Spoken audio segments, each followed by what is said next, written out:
Do you still remember the frantic dance steps on the street, the tense eyes, and the moment two hands touched on the rooftop? For many decades, West Side Story has become one of the greatest tragic love stories in cinema. But behind the scenes, real lives did not follow such a beautiful script. As time passed, the spotlight gradually faded, and many of them left this world in ways no one could have expected. Today, let's explore with us the untold stories and honor the legacies they left behind. Natalie Wood as Maria. Natalie Wood was born on July 20th, 1938 in San Francisco, California, USA. From a very young age, she appeared in front of the camera and quickly became one of the most prominent child stars in Hollywood.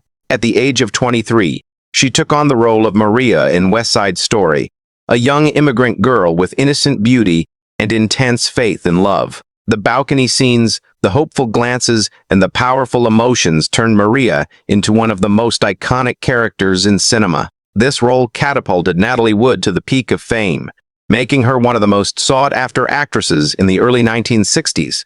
However, even in that success, controversies arose. Maria's singing in the film was dubbed by Marni Nixon, but this was not clearly disclosed at the time of release, leading many audiences to believe that Natalie Wood performed it all herself. After the film's success, she continued to appear in many major works and received numerous important award nominations, solidifying her position in Hollywood. Her fame continued to grow along with a tumultuous personal life. In 1957, she married Robert Wagner, one of the most famous actors of that time. This marriage attracted huge media attention but quickly ended in divorce in 1962. Many years later, in 1972, the two remarried, becoming one of the most talked-about couples in the entertainment industry. Throughout the following years, Natalie Wood maintained a stable acting career, appearing in many films and television shows while building the image of a leading Hollywood star. In addition, she was the mother of two daughters and tried to balance family and career.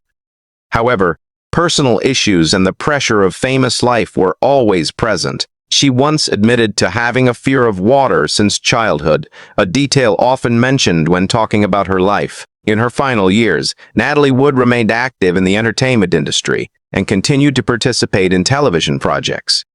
The biggest tragedy occurred at the end of 1981. On the night of November 28, 1981, Natalie Wood was on a yacht off Catalina Island with her husband Robert Wagner and actor Christopher Walken. That night, she disappeared from the yacht. The next morning, her body was found floating in the water. Natalie Wood was pronounced dead on November 29, 1981, at the age of 43. The initial cause was ruled as an accidental drowning. However, many details of the incident were later questioned, including inconsistent statements and unexplained factors. In 2011, the case was reopened for investigation. By 2012, the death certificate was amended to drowning and other undetermined factors, indicating that the cause of death was not entirely clear. The case remains without a final conclusion to this day. Natalie Wood was buried at Westwood Village Memorial Park Cemetery in Los Angeles. At the time of her death, her estate was estimated at around $2.5 million US. Richard Beymer as Tony.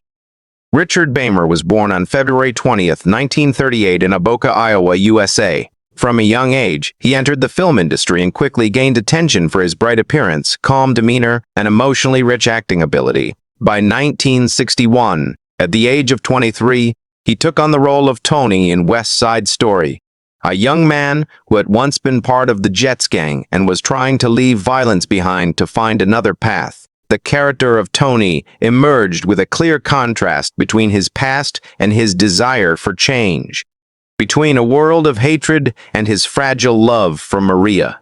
The rooftop scenes, the dark alley moments, or the confrontation with tragedy made Tony the emotional center of the entire story. This role brought Richard Beymer international fame, turning him into one of the most prominent young faces in Hollywood in the early 1960s. However, even during production, the character's musical performance was reworked in post-production with the participation of professional singers to achieve the highest musical standards, making the on-screen performance a combination of acting images and refined vocals. After the film's success, Richard Beymer continued to participate in some film and television projects, but his career did not develop in the direction of a major commercial star. Leading roles gradually became scarce, and he began to move away from the traditional Hollywood production system. Instead of continuing to chase big projects, Beymer turned to independent films, script writing, and photography, a direction that caused him to gradually disappear from the center of the film industry.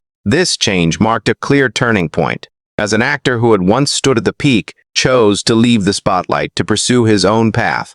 In his personal life, Richard Beymer was quite private and did not get involved in major scandals or noisy marriages. In the years that followed, he admitted that he was not entirely satisfied with the final result of his role as Tony and felt he did not fit the romantic leading man mold that Hollywood had assigned to him. This became a special point in Beymer's career, as his most famous role was not the one he felt most connected to. In the 1990s, he returned to audiences through the series Twin Peaks, playing the role of Benjamin Horne, a complex character completely different from his previous image. This role helped him gain recognition from a new generation of audiences, but did not bring him back to the center of Hollywood. As of 2026, Richard Beymer is 88 years old. He still occasionally appears at events related to Twin Peaks or film gatherings, but no longer participates in regular acting. Richard Beymer's net worth as of 2026 is estimated at around $2 to $3 million. Russ Tamblyn as Riff. Russ Tamblyn was born on December 30, 1934 in Los Angeles, California, USA. From a young age, he entered Hollywood and quickly became one of the most prominent young faces with his dance skills and explosive energy on screen. By 1961, at the age of 26, he took on the role of Riff in West Side Story, the leader of the Jets gang, a character representing aggression, rebellion, and the desire for control in the tense world of street gangs. With decisive dance steps, cold eyes, and a challenging demeanor, Russ Tamblyn turned Riff into one of the most impactful characters in the film. The confrontation scenes, the intense dance sequences, and Riff's leadership helped create the fierce rhythm of the entire story. This role brought him international fame and solidified his image as an actor-dancer capable of commanding both stage and screen at the same time. But right after that peak, his path began to diverge. After West Side Story, Russ Tamblyn continued to participate in many film and television projects, but his career did not maintain the prominent position it once had. Major roles gradually became fewer, and he began to appear more in smaller projects, television, or supporting roles. This shift did not happen suddenly, but occurred quietly over many years, as the spotlight gradually left the faces that were once seen as symbols of an era. In his personal life, Russ Tamblyn experienced many ups and downs. He was married multiple times before finding long-term stability with his fourth wife, Bonnie Tamblyn. The years before that were marked by changes, broken relationships, and difficult periods in balancing personal life and career. In addition, he also faced issues related to lifestyle and pressure from the entertainment industry, which is common among artists who became famous very early. Russ Tamblyn's career had a notable turn in the early 1990s when he joined the series Twin Peaks, where he played Dr. Lawrence Jacoby, a quirky character completely different from the previous image of Riff. This role helped him gain recognition from a new generation of audiences and brought a more stable period of activity. However, that did not change the reality that he had long left the center of Hollywood. In the years that followed, he continued to appear sporadically in film and television projects and events related to the classic works he had participated in. As of 2026, Russ Tamblyn is 91 years old. He no longer acts regularly but still appears at meet and greets, autograph sessions, and film events, especially those related to West Side Story and Twin Peaks. He has also published a memoir looking back on his entire decades-long journey in the entertainment industry.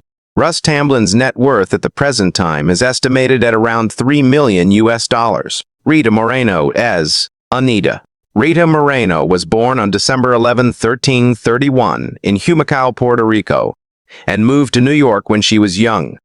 Carrying dreams of entering the entertainment world, but also facing language barriers, prejudices, and discrimination that lasted for many years. By 1961, at the age of 29, she took on the role of Anita in West Side Story, a strong, passionate woman representing the Puerto Rican community amid intense conflicts. With explosive dance moves in the song America, sharp eyes, and uncontrollable energy, Rita Moreno turned Anita into one of the most vibrant characters in the film. This role earned her the Oscar for Best Supporting Actress in 1962, making her one of the first Latina women to achieve this honor and elevating her name to the peak of fame. But that success did not open doors as expected. After winning the Oscar, Rita Moreno continued to be limited to stereotypical roles, often forced to play ethnically cliched characters, causing her film career not to develop in line with her talent. The following years became a series of efforts to break out of the framed image as she turned to theater, television, and music to sustain her career. Parallel to her career was a tumultuous personal life. Rita Moreno had a long-term relationship with Marlon Brando, a romance often mentioned in Hollywood history, but also tied to deep trauma. During this time, she became pregnant and underwent an unsuccessful abortion, an incident that left serious physical and mental consequences. Those pressures led to a period of crisis, when she once attempted to end her life with sleeping pills but failed. Afterward, Rita Moreno married Dr. Leonard Gordon in 1965, who later became an important support helping her stabilize her life and continue her career. Over the following decades, she gradually regained her position, appearing in television shows, films, and theater, while becoming one of the few artists to achieve EGOT Emmy, Grammy, Oscar, and Tony. These achievements did not come in a short period but were accumulated over many years of persistent work, overcoming the limitations imposed by the industry. After her husband passed away in 2010, Rita Moreno continued to live and work, appearing in many projects and major events, becoming a cultural icon with influence spanning many generations. As of 2026, she is 94 years old.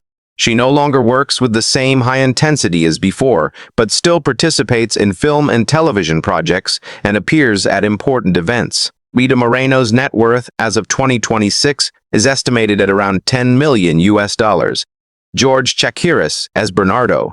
George Chakiris was born on September 16, 1932 in Norwood, Ohio, USA, into a Greek immigrant family and grew up between two worlds, one side the Hollywood dream, the other, the invisible barriers for those not in the mainstream. From the early years, he started with small roles, working as a background dancer and making brief appearances in many major films without credit, gradually finding his place in this harsh industry. By 1961, at the age of 29, he took on the role of Bernardo in West Side Story, the leader of the Sharks gang, a character carrying pride, family protection, and simmering anger in the face of discrimination. With a strong physique, precise dance steps, and challenging eyes, George Chakiris turned Bernardo into one of the most standout characters in the film. The tense confrontation scenes, energetic dance sequences, and the character's tragic moments brought him to the peak of fame.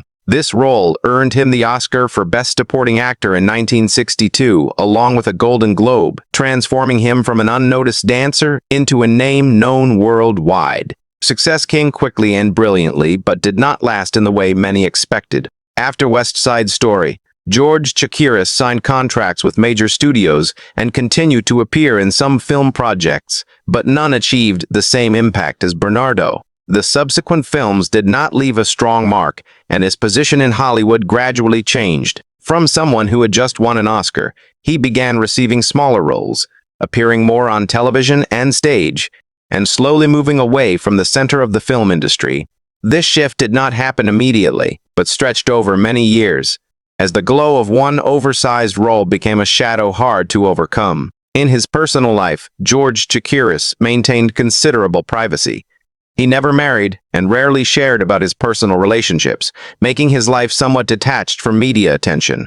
There were no major scandals or noisy controversies, but that silence also meant the public gradually mentioned him less over time. In later years, he turned to stage performances, participating in musical programs and international tours, especially in Europe, where he still received affection from audiences. In addition, he developed a line of handmade jewelry, a field completely different from film, showing a clear change in life after the stage lights. Although he no longer appears regularly on screen, George Chakiris still maintains a certain place in audiences' memories as part of Hollywood's golden age of musicals. As of 2026, he is 94 years old. He no longer acts regularly, living a discreet life and mainly focusing on personal activities. Occasionally, he still appears at film events or fan meet and greets, but no longer participates in major projects. George Chakiris's net worth as of 2026 is estimated at around 8 to 10 million US dollars. Seaman Oakland as Lieutenant Schrank. Simon Oakland was born on August 28, 1915 in Brooklyn, New York, USA, into an immigrant family and grew up amid the upheavals of the Great Depression, where finding a stable path was never easy. Before entering acting, he studied architecture and worked various jobs, but eventually turned to the stage, starting with small roles and gradually building his career through persistence. By 1961, at the age of 46, he took on the role of Lieutenant Schrank in West Side Story, a tough police officer representing power and order amid escalating gang conflicts. The character Schrank was not the center of the story but played an important role in portraying social tension with a harsh attitude and clear discriminatory treatment between groups. With a heavy voice, cold eyes, and an imposing demeanor, Simon Oakland created a memorable image of power that added weight to the film's atmosphere. This role did not make him a major star, but solidified his position as a deep and reliable supporting actor in Hollywood. Before and after West Side Story, Simon Oakland appeared in a series of films and television shows, building a durable career spanning many decades. He became known for strong roles, often as police officers, military personnel, or characters with authority, thanks to his appearance and demeanor suited to such parts. One of his other notable roles was in Alfred Hitchcock's film Psycho, where he continued to deliver tension and seriousness to the character. Throughout his career, he was not a leading star, but a familiar face who appeared continuously on screen, contributing to the success of many projects without needing to be at the center. However, that also reflected a reality in his career. Despite working non-stop, he remained limited to supporting roles, rarely getting the chance to take on leading parts or show other aspects of his acting ability. Simon Oakland's personal life was relatively private, with little information about relationships or major events made widely public. He was married and had a family, but always kept distance from the media, focusing mainly on work. In his later years, he continued to be active in the entertainment industry, appearing in many television shows and maintaining a stable career until his health began to decline. Simon Oakland passed away on August 29, 1983, just one day after his 68th birthday. He was buried at Mount Sinai Memorial Park in Los Angeles. At the time of his death, Simon Oakland's estate was estimated at around 1 to 2 million US dollars. Ned Glass as Doc. Ned Glass was born on April 1, 1906, in Radom, Poland, into a Jewish family, before immigrating to the USA when he was young and growing up amid the hardships of immigrant life in New York. He began his career on the theater stage and radio, gradually building his name with small roles, a distinctive voice, and a somewhat anxious, reserved but very real demeanor. By 1961, at the age of 55, he took on the role of Doc in West Side Story, the owner of a small store, the only one in the story trying to maintain balance between the two opposing gangs. The character Doc did not appear much but held an important position as the rare voice of reason amid the violence, the one trying to prevent what was about to happen but unable to change the outcome. With a rugged appearance, tired eyes, and authentic performance, Ned Glass turned Doc into a character with emotional depth, helping highlight the tragedy of the entire story. This role did not bring him explosive fame but solidified his image as a reliable supporting actor capable of making an impression despite limited screen time. Before and after West Side Story, Ned Glass appeared in more than 80 films and hundreds of television shows, becoming one of Hollywood's familiar faces for many decades. He was often cast in somewhat vulnerable, anxious, or lightly comedic roles thanks to his distinctive appearance and demeanor. However, these varied traits also limited him to a certain type of role, rarely giving him the chance to take on central or more multi-dimensional characters. His career was steady but not explosive, as he was always present on screen but rarely mentioned as a star. Ned Glass's personal life was quite discreet and not widely publicized in the media. He was married and had a family, but there was little detailed information about relationships or major events. In his later years, he continued to work regularly in the entertainment industry, appearing in many films and television shows, maintaining a stable work pace until his health began to decline. Ned Glass passed away on June 15, 1984 in Los Angeles, California, at the age of 78. He was buried at Mount Sinai Memorial Park Cemetery in Los Angeles. At the time of his death, Ned Glass's estate was estimated at around $1 million. William Bramley as Officer Krupke. William Bramley was born on April 18, 1928 in New York, USA. Growing up in a context where America was moving through a period of upheaval, where the path to art was not always clear or easy, he began his acting career on stage and gradually moved to television and film, building his name with small roles, appearing regularly but rarely becoming the center of any story. By 1961, at the age of 33, he took on the role of Officer Krupke in West Side Story, a police officer representing the legal system in the chaotic world of youth gangs. The character Krupke did not appear much, but was tied to one of the film's most memorable segments, when the Jets gang members mocked his image in the song G. Officer Krupke, turning the strictness of the law into a bitterly satirical performance. With a tough demeanor, decisive voice, and iconic presence, William Bramley helped create an image representing authority but also part of the unsolvable cycle of social violence. This role did not elevate him to stardom, but helped him become a familiar face to audiences in a classic work. After West Side Story, William Bramley continued to appear in a series of films and television shows, with more than 100 roles large and small throughout a career spanning many decades. He was often cast as police officers, military personnel, or disciplined characters thanks to his appearance and demeanor suited to such parts. His appearances in famous series such as Star Trek, Gunsmoke, or The Twilight Zone helped him maintain a stable presence in the entertainment industry, but did not bring major breakthroughs. His career was a long chain of consecutive roles. Persistent, but not explosive, as he was always close to the center of Hollywood, but rarely stepped into the true center position. William Bramley's personal life was not widely documented in the media, reflecting a discreet lifestyle that avoided public attention. There were no major scandals or noisy incidents, but also no standout stories to keep him in the public memory beyond the roles he performed. William Bramley passed away on October 28, 1985 in Tarzana, California, at the age of 57. He was buried at Oakwood Memorial Park Cemetery in Chatsworth, California. At the time of his death, William Bramley's estate was estimated at around $500,000 to $1 million. Tucker Smith as Ice.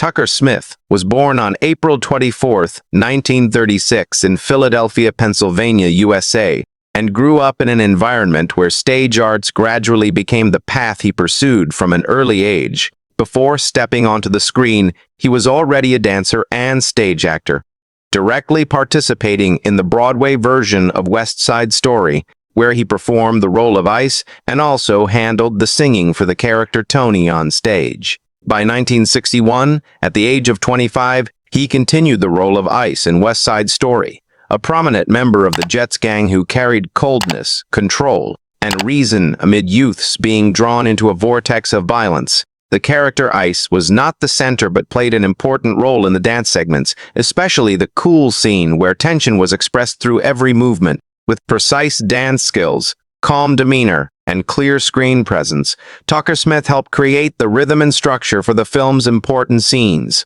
This role helped him gain recognition from audiences but did not place him among the major stars. After West Side Story, Tucker Smith did not continue to pursue the film path as strongly as many of his co-stars. Instead, he returned to the stage, continuing to work in musical theater and performance, where he felt more suited to his abilities.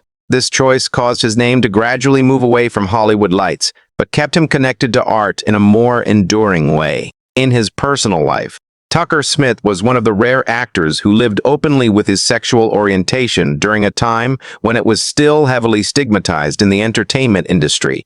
This decision was not widely publicized in mainstream media at the time, but was documented in later materials and is seen as a factor that influenced his career path. As many opportunities in Hollywood became more limited, there were no major scandals or noisy stories, but the silence surrounding his life reflected a gap between him and the industry he once contributed to. In the following years, Tucker Smith continued to work in theater and artistic activities, maintaining a relatively discreet life. However, the biggest event in his life did not come from his career, but from his health. In the mid-1980s, he was diagnosed with cancer, a disease that quickly affected his body and ability to work. During this period, he gradually withdrew from performances and focused on treatment.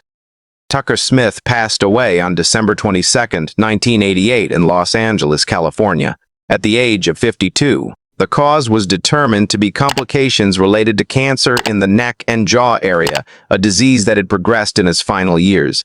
He was buried at Forest Lawn Memorial Park in California. At the time of his death, Tucker Smith's estate was estimated at under $1 million. Tony Mordente as action. Tony Mordente was born on December 3, 1935 in Brooklyn, New York, USA. Growing up in a working-class neighborhood where art was not an easy choice but a path that had to be earned. From a young age, he pursued dance and theater, gradually appearing in Broadway musicals and building his name through discipline and powerful performance energy. By 1961, at the age of 25, he joined West Side Story in the role of Action, a prominent member of the Jets gang who carried hot temper, aggression, and always stood on the edge of violence. The character Action was not the center of the story but appeared in the most tense segments, especially the collective dance sequences, where every movement reflected the confrontation between the gangs. With decisive dance steps, intense expressions, and nearly explosive energy, Tony Mordente helped create the tense rhythm for the film, making the conflict scenes more vivid and dangerous. This role brought him closer to audiences but did not turn him into a major star like many of his contemporaries. Previously, he had participated in the Broadway version of West Side Story,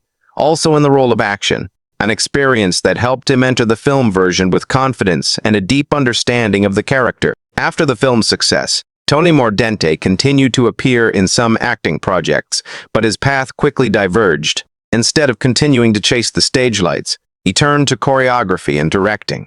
Working behind the scenes in television shows and theater, his contributions remained present in the entertainment industry but were no longer tied to a name on screen. This change happened quietly, as a face that once appeared in a classic film gradually left the center position and chose a less noticed path. In his personal life, Tony Mordente married Chita Rivera, his co-star on the Broadway stage, and they had a daughter together, Lisa Mordente.